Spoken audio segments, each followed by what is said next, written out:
On the property show, we have long been campaigning for the Aravallis in NCR to remain protected. Now we learn the Haryana government is bent on declaring just a 1 kilometer buffer zone around its side of the Aravallis. This blunts the contiguity of Haryana's Aravallis with Delhi's Asola Bhati Aravalli Reserve, from where we are presenting today's Citizen's Voice.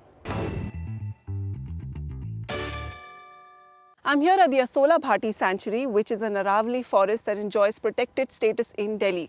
But just a few minutes away in Haryana, the Aravalli forests are fast shrinking.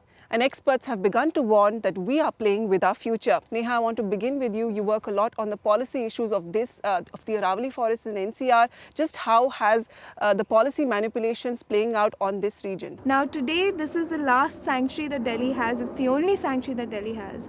So if we have a very hard edge for the sanctuary, if we have all kinds of extractive things or polluting things happening right outside the sanctuary, it doesn't serve the purpose. Haryana has suggested that they'll only have a 1 kilometer eco-sensitive area, which is very small because it cuts off many important places from Asola sanctuary. So you have Mangar forest, you have Damdama lake, you have Bhadkal lake. These are all areas within the landscape of Aravallis. It's a geological area, it's an important area for animals, it's an important area for cleaning our air. But if we have such a small buffer zone, we really run the risk of the sanctuary not being able to perform its ecosystem services. We have attended a meeting last Friday in Chandigarh where we have emphasized that we will not take the reduction of our eco-sensitive zones. Not even 1 inch are we ready to give. In fact, we want to fight and take back what has gone also.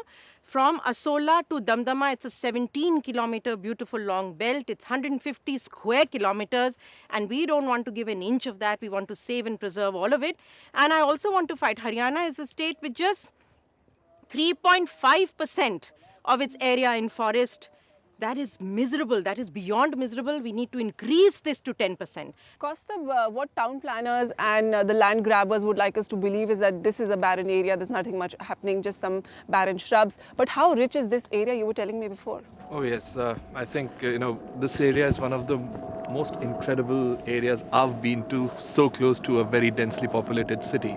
And we're talking about an area which is between these 3 big sub-cities of Delhi NCR. We're talking Gurgaon, Faridabad and New Delhi. And right between these we have most likely a healthy population of leopards, because if you take into consideration the amount of road kills that have happened in the last 1 year only, if you take into consideration the number of pictures people have taken next to, for example, a stud farm in Gurgaon, or the ones that we have been able to take on camera traps, it shows quite a few leopards. I was able to identify at least 3 or 4 different leopards based on the 5-6 photographs that we got. Dr. Kaustubh has just now mentioned about leopard. Yes, I have, of course, photographed the pug marks. I have photographed striped hyena along with the cubs. That indicates that, yes, they are breeding here. And if we lose because of these policy makers, this pristine forest, the only, living example of the rich ecosystem and wildlife sanctuary of Delhi, then Delhi and NCR is going to lose so much in future, which you can't fathom at present. We've had, the Delhi government talking a lot about air pollution because we are all choking. I mean, everybody is coughing, everybody is sick, respiratory diseases have gone up. And now we're looking at what China is doing in terms of the odd-even formula.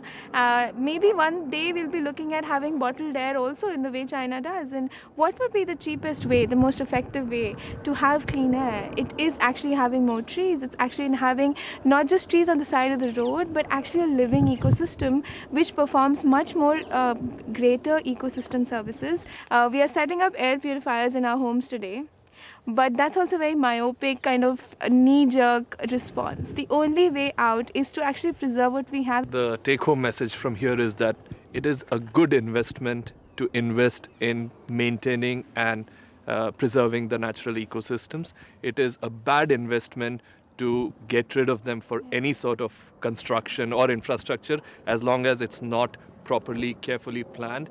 We need to make sure that the planning takes into consideration the catchment areas, takes into the consideration the flooding runoffs, takes into consideration the ecosystem services that Neha and Amin both mentioned about. Chennai flooded not because of the rains that happened. It flooded because their marsh areas and their water recharge zones have all been constructed upon. From 400 acres of marshy land around Chennai, there is only 4 acres left. And that's exactly what we are doing to the Aravallis. If you don't have land and forest and marshes around you, you are going to die. Your city is not going to survive.